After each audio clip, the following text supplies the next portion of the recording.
this world pushes is opposite of what the Bible pushes. Bring it out. From the way that we dress, from the way that we eat, from the way that we talk to each other, the way that we look at each other. All this stuff is contrary to the Bible. So now, how do we come out of these conditions? Education of what? Proper religion. Okay, my sisters, let me ask y'all a question. How do we come out of the conditions that we live in today? Coming together, love.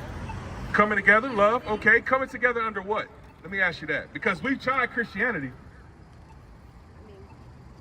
God.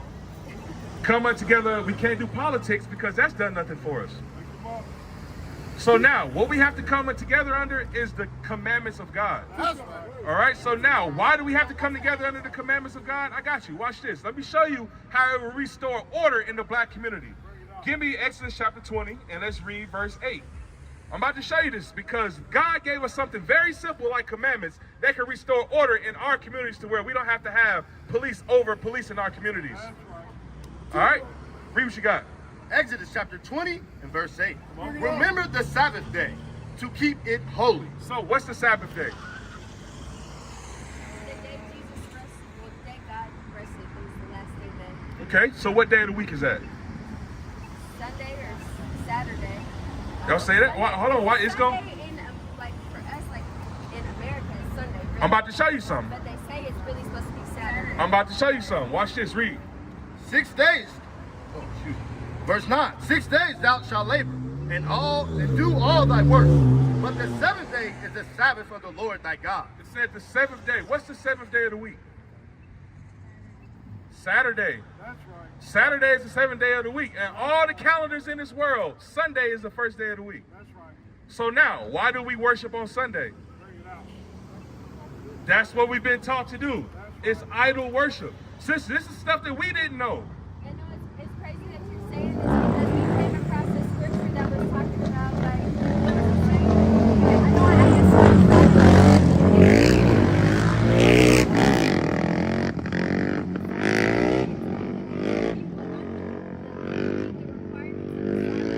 You gotta start reading that translation.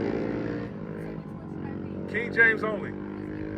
I'm about to show you something. Watch this. I understand. That's what we thought too until we actually sat down and actually studied it. Go to Matthew chapter 18, verse 11. I'm about to show you something. Bring it out.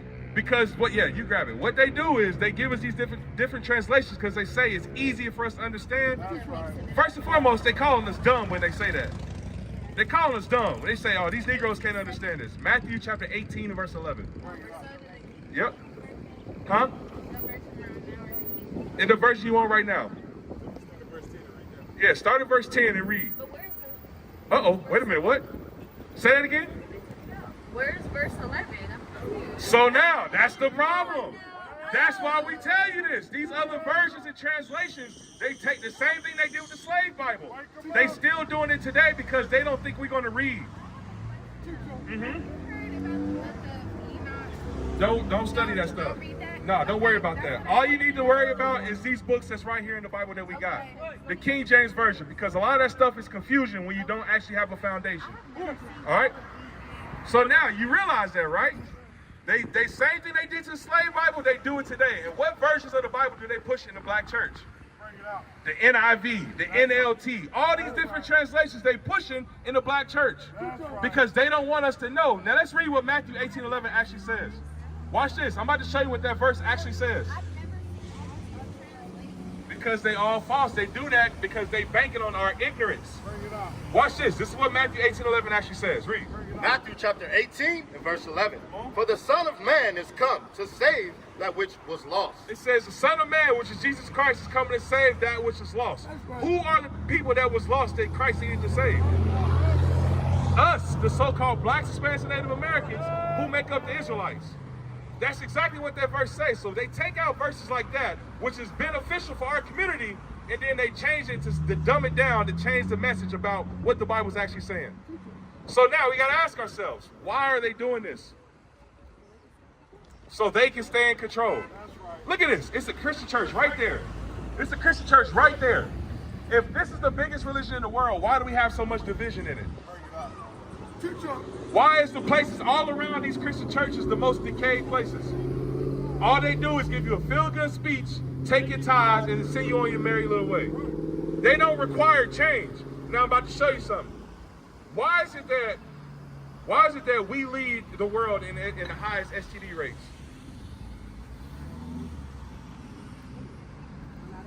We're not educated. Give me some more. We don't follow the commandments. What you think, sis? Same thing she said. We don't follow the commandments. We're not educated. We're ignorant. Okay, so now I'm about to show you something that God said that will help reduce the high STD rates in the black community, right? Let's get Hebrews. Yep, read that. Hebrews chapter 13 and verse 4. Marriage is honorable in all, and the bed undefiled. But whoremongers and adulterers God will judge. The Bible says marriage is honorable. So now, when we turn on the TV today, right, and we see all these different depictions of black marriage, how is it normally depicted? Is it positive or negative? It's always negative. It's always somebody's cheating on somebody. Somebody got kids over here with somebody else. Somebody is abusing somebody physically, mentally, and verbally. This is what we see in the black community, right? On every single TV show you turn on. But God said the way we fix our conditions in our community is by honoring marriage. When we go out here sleeping from man to man, woman to woman, and just up in that body count, God is not honoring that. But read that verse again. Hebrews chapter 13 and verse 4. Marriage is honorable in all, and the bed undefiled.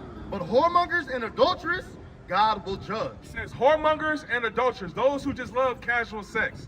Those who love just up and having different partners, so no matter what day of the week it is, says God's going to judge these people. How does he judge us? STD rates, child support, abortions, all these different things happen, even death. You got to think about how many men are in jail right now because they killed somebody for sleeping with their woman. That's one of the highest reasons our men go to jail today. So God said God is going to judge us because we're not honoring marriage.